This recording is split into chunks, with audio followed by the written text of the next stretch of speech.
Hey pessoas, beleza? Aqui quem fala é o Joe. E eu sou o Malu. E hoje vamos falar dele, o filme de origem do maior herói negro da Marvel, Pantera Negra. Mas será que o personagem de T'Challa é uma boa representação no mundo dos heróis? É o que vamos tentar responder. O Nerd Speaking está começando.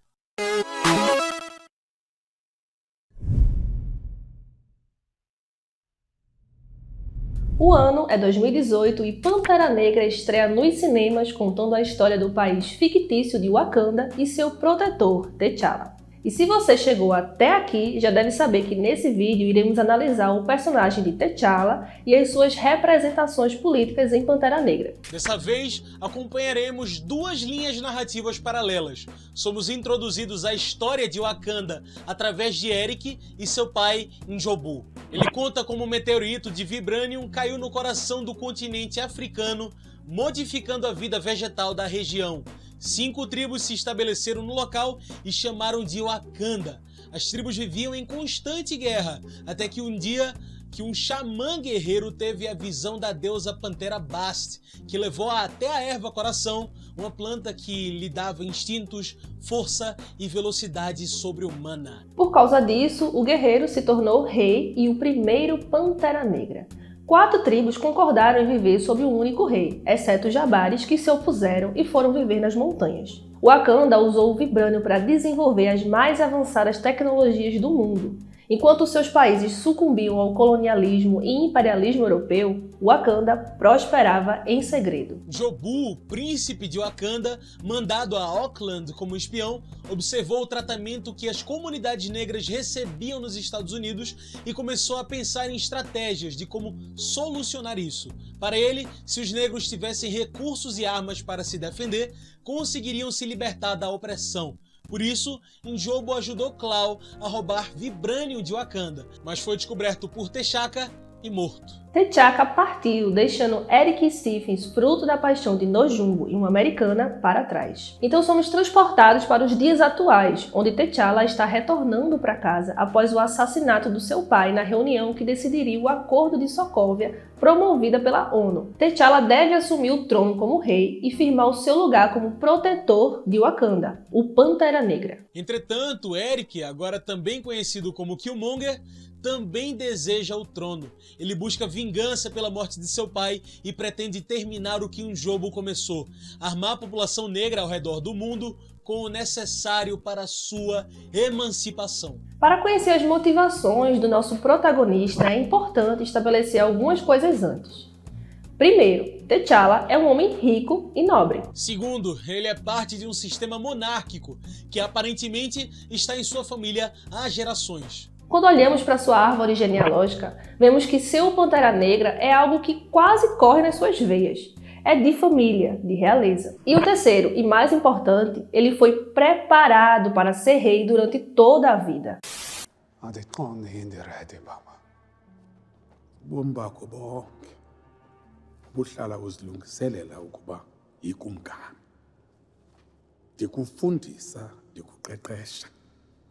Uhleli apha ecaleni kwam. That is not what I am talking about. Sua relação com a realidade fora de Wakanda é permeada por uma lógica de classe muito forte. Isso se mostra evidente em sua conversa com Nakia, quando ele contra-argumenta sua ideia de oferecer ajuda, dizendo que isso atrapalharia o estilo de vida wakandano. We are not like these other countries, Nakia. If the world found out what we truly are, what we possess, we could lose our way of life. Nesse diálogo fica evidente que o seu maior medo é de que o Vibranium caia em mãos erradas, já que todo o avanço tecnológico de Wakanda é creditado ao minério precioso, como já falamos no primeiro vídeo dessa série. Inclusive, seu estilo de vida pacífico, sua capacidade de equilibrar sustentabilidade e avanço tecnológico e a ausência de males como desigualdade social, pobreza, violência, etc., é tudo creditado ao Vibranium. Wakanda seria o que é se não fosse esse recurso? Além disso, esse diálogo também pode estar falando de um estilo de vida da própria monarquia, de T'Challa, já que não é só o vibrânio que não é compartilhado. A erva coração, capaz de dar super força, sentidos e velocidade, é cultivada apenas no palácio para ser usada pela família real. E mesmo após Killmonger assumir o trono, a rainha Ramonda hesita em dividir com seu vizinho M'Baku, preferindo oferecer tamanho poder a Nakia, que faz parte do seu ciclo mais íntimo da família. I don't like this. The Earth belongs to us. We may be creating a bigger monster with M'Baku. Nakia, you should take it yourself. O caráter conservador de T'Challa também fica claro na conversa com o Akabe, que ao contrário de Nakia, sugere uma intervenção, sem acolher em território wakandano os necessitados. You let the refugees in, they bring their problems with them. And then Wakanda is like everywhere else. Now if you said you wanted me and my men to go out there and clean up the world, then I'd be all for it. A abordagem de T'Challa se alinha mais com a retórica integracionista, em que a mudança pode ser encontrada e por meio das instituições tradicionais, como a linhagem real de Wakanda e a infraestrutura tecnológica. Como todo rei, T'Challa se preocupa quais recursos são distribuídos e quem controla essa distribuição, seja ela tecnológica ou biológica. Até porque, no fim do dia, esse é o verdadeiro poder de T'Challa. Sua concentração de recursos e privilégio. And the other aspect of it is that I was born with a vibranium spoon in my mouth. Right. When I read the movie, and in my mind I said, I actually am the enemy. Because it's the enemy that I've always known. It's power. It's having privilege. Isso já seria motivo suficiente para dificultar a identificação com o nosso protagonista. Na estrutura narrativa do filme, não vemos elementos de humanização de T'Challa como nos outros super-heróis. Uma infância difícil por causa das expectativas da realeza, como vemos em Thor, ou o momento em que ele toma pela primeira vez a poção da erva coração e vê os seus sentidos e força aflorarem, como o Homem-Aranha, o treinamento exaustivo para se tornar esse grande guerreiro, enfim, algo pelo qual ele precisou superar com um amadurecimento. A gente não tem isso com Pantera Negra, a gente não tem isso com T'Challa. I don't know if we, as African American, I don't know if we would accept T'Challa as our hero if he didn't go through Killmonger. Right? Because Killmonger has been through our struggle. Right. O que Chadwick está tentando dizer é que T'Challa precisava merecer sua posição de herói. A cultura meritocrata está intimamente ligada à construção da narrativa de super-heróis. Caso o herói em questão seja uma pessoa de origem nobre, é natural que a narrativa o faça perder algo ou alguém valioso, como em Thor, Tony Stark e Doutor Estranho. Caso o herói seja de origem humilde, a narrativa se esforça em estabelecer que as dificuldades de sua vida o ajudaram a construir um código moral nobre, como Homem-Aranha, Homem-Formiga e Capitão América. Assim, a audiência consegue aceitar que esse personagem seja excepcional, burle leis, cause danos e até mortes, se tudo isso for feito de forma honrosa. Isso nos leva à cena de batalha da coroação de T'Challa, que mesmo sendo filho do rei, ele ainda precisaria merecer sua coroa. Esse remendo narrativo rápido retira temporariamente os poderes de Pantera de um homem treinado durante toda a vida e com todo o suporte das tribos para lutar com M'Baku. Será que essa é uma luta justa? Em seu livro Against Meritocracy de 2017, Joy Lear define meritocracia como: a meritocracia hoje envolve a ideia de que qualquer que seja sua posição social no nascimento, a sociedade deve oferecer oportunidades e mobilidade suficientes para que o talento se combine com o esforço a fim de chegar ao topo. Como Wakanda vive em regime monárquico, seria natural que houvesse pouca ou nenhuma mobilidade social. Entretanto, o combate é uma forma rápida de se chegar ao trono. É claro, se você for esforçado e merecer. Ainda no livro Against Meritocracy, Joy Lear fala: a ideia de meritocracia tornou-se um dos principais meios pelos quais a plutocracia, ou seja, um governo de uma elite rica, se perpetua, se reproduz e se estende. A meritocracia tornou-se o principal meio de legitimação cultural para a cultura capitalista contemporânea. Fomos encorajados a acreditar que, se nos esforçarmos o suficiente, podemos conseguir. Raça, classe ou gênero não são, em um nível fundamental, barreiras significativas para o sucesso.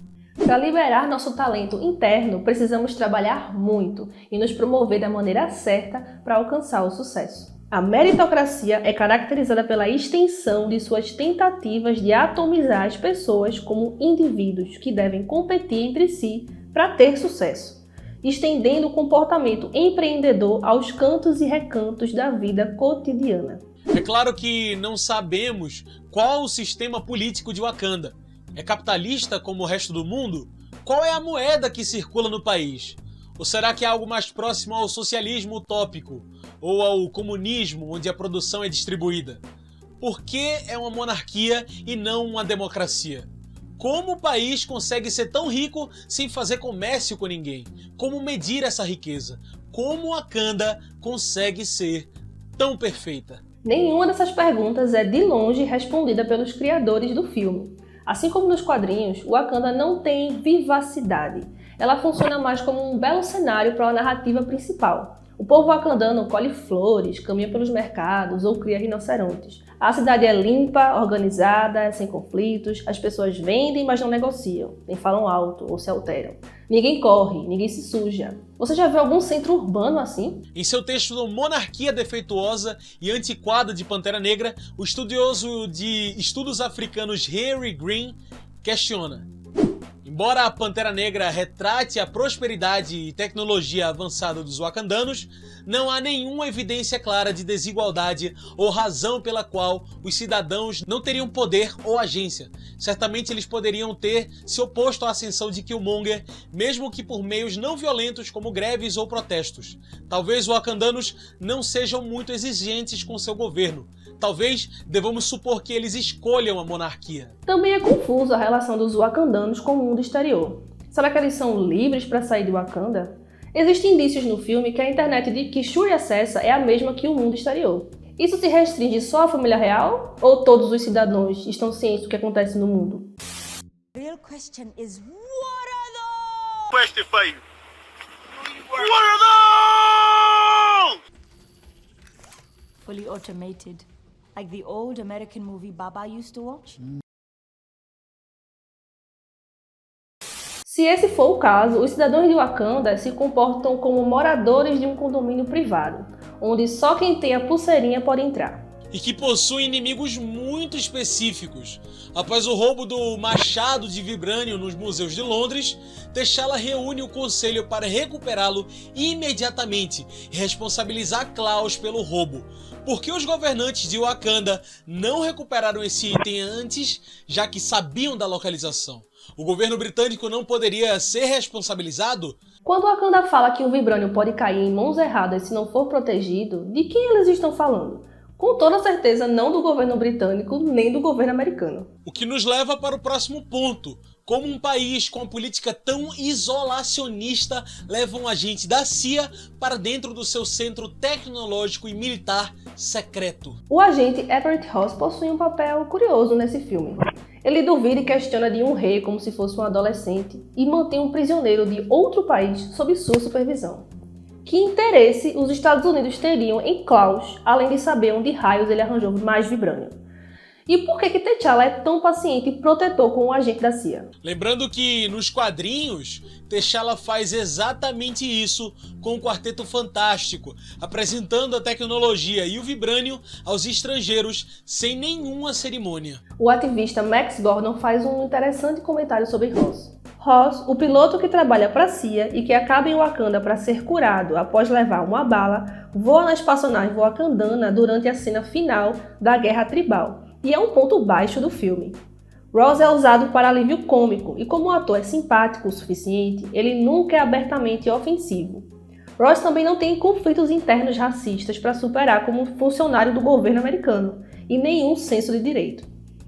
Ele é apenas um homem branco amigável com um rosto pastoso e amigável que sorri muito e quer ajudar. Uma fofura multicultural. O professor de História e Política afro-americana pós-Segunda Guerra Mundial, Russell Rickford, ainda reforça: o filme se esforça para identificar o inimigo maior das massas africanas do que a CIA, a agência que ajudou a assassinar ou subverter algumas das luzes mais brilhantes do continente, desde a Patrice Lumumba, do Congo, a Nelson Mandela, da África do Sul.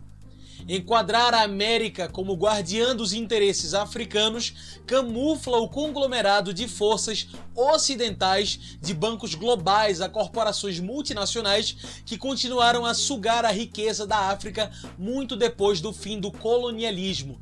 Também mascara a impressionante extensão com que o militarismo dos Estados Unidos penetrou continentes em nome de uma incessante guerra ao terror. Mas ao contrário de Ross, T'Challa não tem nenhuma dificuldade em ver outro agente do governo americano como inimigo, Eric Killmonger. O primo de T'Challa tem sua origem em Auckland, a cidade onde foi fundado o Partido dos Panteras Negras. Fundado por Hill P. Newton e Bob Sale, o partido exigia o armamento de todos os afro-americanos, a libertação da prisão e o pagamento de compensação aos afro-americanos por séculos de exploração pelos brancos americanos. Os Panteras Negras também realizavam patrulhamento nos bairros para proteger os residentes de atos de brutalidade policial. O partido possuía ideias marxistas, ou seja, acreditava que a exploração econômica está na raiz de toda opressão nos Estados Unidos e no exterior, e a abolição do capitalismo é uma pré-condição da justiça social. Na década de 60, o Partido dos Panteras Negras foi apontado pelo ex-diretor do FBI, J. Edgar Hoover, como sem dúvida a maior ameaça à segurança interna do país. Coincidentemente, alimentado por esse mesmo ideal, Eric Killmonger se torna a maior ameaça à segurança interna de Wakanda. I observed for as long as I could. Their leaders have been assassinated. Communities flooded with drugs and weapons. They are overly policed and incarcerated. All over the planet, our people suffer because they don't have the tools to fight back. You know where I'm from. When black folks started revolutions, they never had the firepower or the resources to fight their oppressors. Where was Wakanda? Killmonger, o único afro-americano no filme, é também uma metáfora para a própria jornada do diretor Ryan Coogler em sua própria negritude. Truthfully, I think what's genius about the structure of this film is that Ryan was true to himself. He's from Oakland. So he put Oakland in the movie. Right. He's African American, and therefore he's trying to find a connection to his roots in Africa.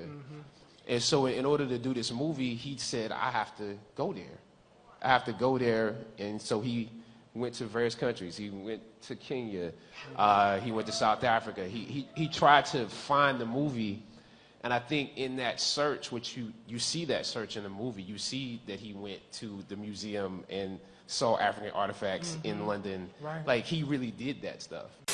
Para Aimé Césaire, o criador do termo negritude, negritude é a consciência de ser negro, simples reconhecimento de um fato que implica aceitação, responsabilizando-se pelo próprio destino de ser negro, de sua história, de sua cultura. É a afirmação de uma identidade, de solidariedade, de lealdade a um conjunto de valores negros. O sentimento racial é uma etapa necessária, uma experiência histórica pelo qual o indígena ocidental, o homem de cor colonizado, deve passar para se apoiar dentro de si mesmo em seu confronto com o mundo do imperialismo. A gente pode dizer então que Eric é o único personagem que de fato experiencia a negritude. Ele está em sua própria jornada que colocaria fim em seu exílio e busca dar isso para todos os seus irmãos de cor ao redor do mundo. Nenhum wakandano conseguiria entender isso, nem mesmo nosso herói Pantera Negra, que apesar de ser interpretado por um ator negro, é o personagem mais distante dessa experiência. A repulsa do Conselho e a raiva de T'Challa por não poder matar Eric no minuto em que ele pisa em Wakanda exemplificam bem isso. Ao contrário de seu pai, assassinado sozinho em um apartamento apertado no gueto americano, Eric veio preparado para enfrentar o que quer que fosse. Seria Eric a única pessoa negra em Pantera Negra? Sobre isso, a Delice Williams, do jornal de estudos pan-africanos, argumenta: wakandanos não são negros, pelo menos não no começo. Sua autodefinição coletiva está ligada a concepções de nação, aliança tribal e geografia. Enquanto Nakia e W'Kabi exibem impulsos para ir além das fronteiras, até mesmo seu senso de obrigação para com o mundo além de Wakanda é baseado em um senso de obrigação moral e nobre, que vem com o privilégio. Eles querem ajudar as pessoas que sofrem, mas não necessariamente porque acreditam que aquelas pessoas são como eles. Nenhum dos personagens articula o que podemos chamar de consciência racial, que enfatiza o parentesco com outros africanos. Se a negritude é uma consciência diaspórica, forjada e forçada à existência por longas histórias de violência, resistência e renegociação, então os wakandanos que se protegem dessa história no interesse de preservar o seu modo de vida estão efetivamente isolados da negritude. Eles não se veem e nós não podemos vê-los como parte da diáspora. É também meio discrepante a forma como Eric é escrito. Seu contraste com a nobreza e maturidade do personagem T'Challa o fazem parecer um adolescente de rua. O Killmonger é engenheiro, formado no MIT, ex-selo da Marinha, um super soldado capaz de desestabilizar governos, que questiona a curadora do Museu Britânico e que reivindica o seu lugar no conselho, aos poucos se transforma em um sociopata que enfoca mulheres, cuja cólera irracional o leva para um discurso quase colonial no terceiro ato. Sobre isso, o ativista Max Gordon argumenta: Killmonger é muito mais complexo quando o vemos como uma criação americana. O homem negro, frustrado, que viola mulheres negras e mata outros negros porque não pode realmente prejudicar os brancos ou mudar o sistema racista em que se encontra. Pessoalmente, podemos não ter encontrado nenhum Killmonger ultimamente, mas conhecemos mães e pais negros que, frustrados com o racismo, batem e gritam com seus filhos. Estamos familiarizados com a panela de pressão, de frustração que o racismo engendra. E alguns de nós podem conhecer um ou dois Killmongers, um negro, uma mulher negra encarcerada por violência. Mas como não somos mostrados as primeiras cenas de Auckland de pobreza e opressão que criaram os Erics Killmongers, podemos presumir que Eric é apenas doente e ganancioso. No tears for me?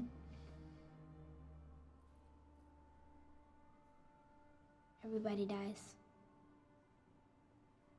It's just life around here.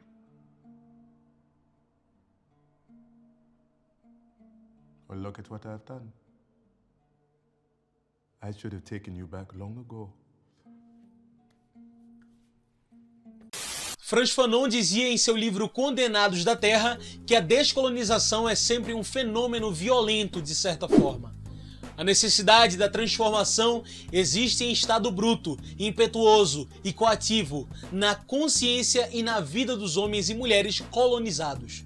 Mas a eventualidade dessa mudança é igualmente vivida sob a forma de um futuro terrificante, na consciência de uma outra espécie de homens e mulheres, os colonos. Mas infelizmente não há ninguém para culpar em Pantera Negra. Não existem brancos racistas ou países imperialistas para apontar o dedo. Por isso, boa parte da raiva de Eric é direcionada à negligência de Wakanda e ao seu abandono e de todos os afro-americanos. E é sempre bom lembrar que a culpa que T'Challa sente é única e exclusivamente pelo fato dele ser membro da família real. T'Challa vê o abandono de um primo, não de um negro diaspórico.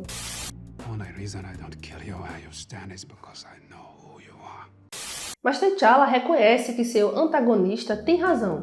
Na verdade, quanto mais nos aproximamos no final da narrativa, vemos que as certezas do personagem mudam completamente.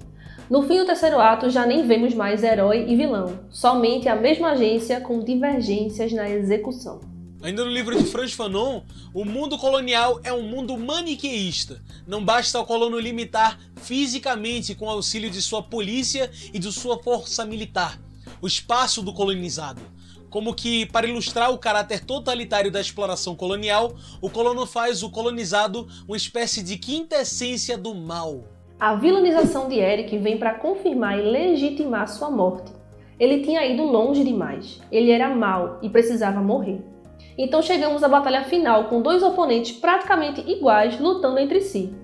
Quando Pantera Negra enfia a lança em seu peito, vemos no rosto de Eric uma dor de quem acaba de ser traído.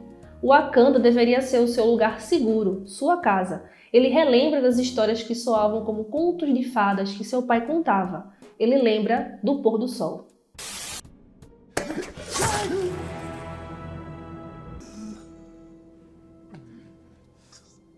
Hell of a move.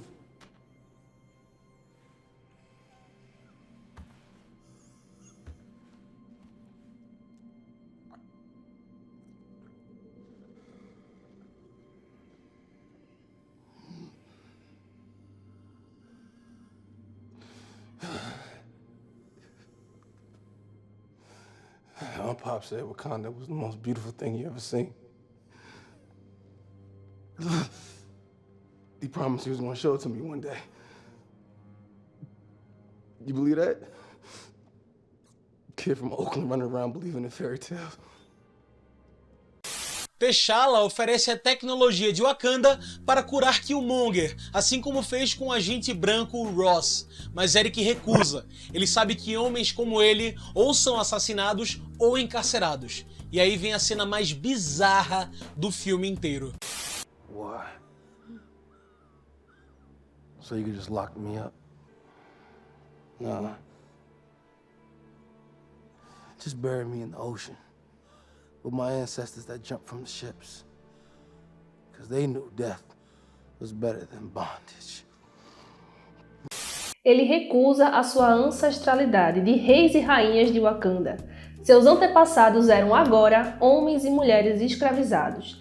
Nada de faraós, mitos ou realezas. Ele está responsabilizando o Wakanda. Christopher LeBron, professor de filosofia da Universidade Johns Hopkins e autor de Making of Black Lives Matter, A Brief History of an Idea, fala: Black Panther se apresenta como a experiência negra mais radical do ano. Devemos nos sentir encorajados pelas imagens de T'Challa, um homem negro vestido em um poderoso traje de combate, rasgando os bandidos que ameaçam pessoas boas. Mas as lições que aprendi foram estas. O bandido é o americano negro que corretamente identificou a supremacia branca como a ameaça dominante ao bem-estar do negro. O vilão é aquele que pensa que Wakanda está sendo egoísta em sua liberação secreta. O vilão é aquele que não vai mais esperar a paciência e moderação. Ele acha que a libertação muitas décadas está atrasada. E o herói negro o extingue. Mas sinceramente, seria de fato perder demais para Wakanda. Seria estranho se uma nação rica e isolada do mundo tivesse esse senso de solidariedade e negritude. Eric é um efeito colateral do colonialismo e imperialismo invisível da narrativa. E a sua frase final é uma aberração dirigida à pessoa errada. Não há desconforto nem constrangimento aos brancos. Eles podem evitar de se identificar com um sociopata sul-africano Klaw e preferirem se ver no amável Ross. No fim, os afro-americanos recebem a condescendência de Wakanda, um centro de cultura à tecnologia em Auckland. Não houve nenhum diálogo com os líderes locais, nem com outros residentes da cidade. Max Gordon, ativista e escritor negro, comenta: há uma sensação de que os africanos sabem melhor do que nós o que os negros americanos precisam, de que estamos ocupados demais jogando basquete em pátios para ajudar a nós mesmos.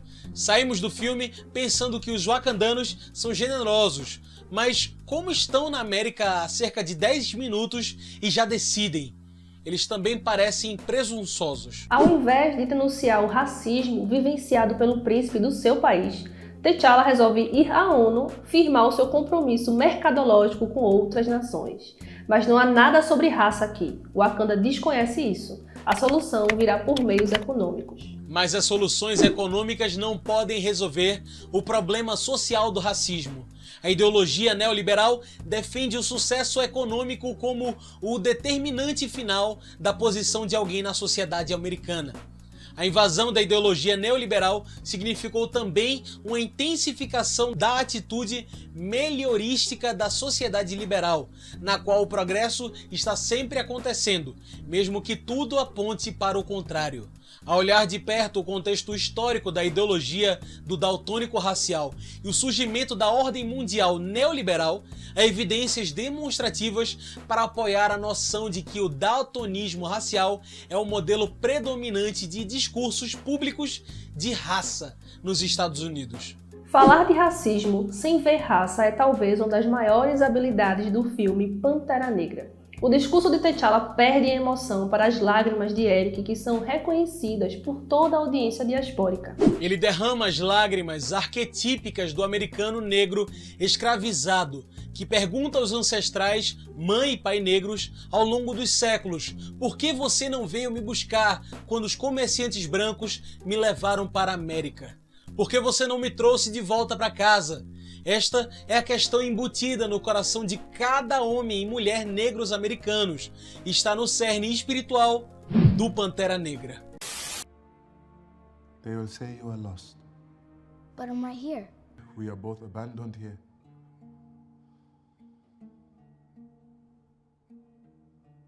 Well, maybe your home's the ones that's lost. That's why they can't find us.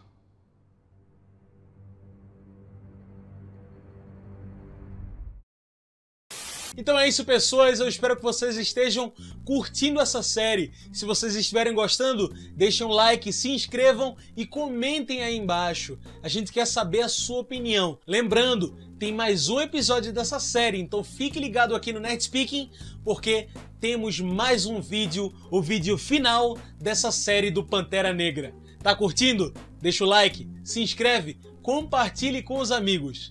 É isso. Aqui foi o Joe e esse é o Nerd Speaking.